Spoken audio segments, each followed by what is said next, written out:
Welcome back to another episode of Mazda Maintenance 101. Of course, I'm Joseph, I'm your service technician, and I'll be going over an important key maintenance today, your key fob battery.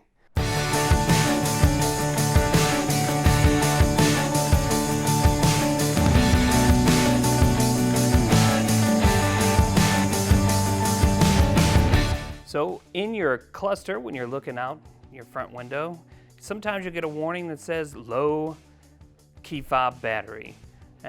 Or, as you can see, this red light that pops on there.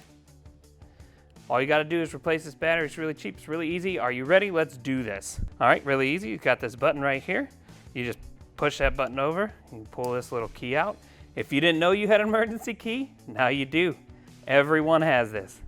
Then, as you can see, you've got a little space in between here and here.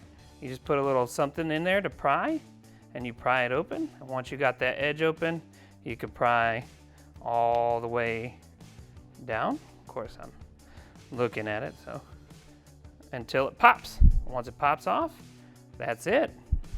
Then you got this little guy here. He's only held on there by an O-ring. Really easy to pop him off. You can usually do it with your fingernail. And then there's your battery. Plus side goes out, as you can see.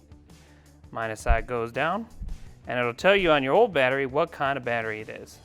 In these, you've got a 2025, 3 volts. Then you take that, you pop that back in there, you put that back on, and then you just take this guy, just the same way you got it.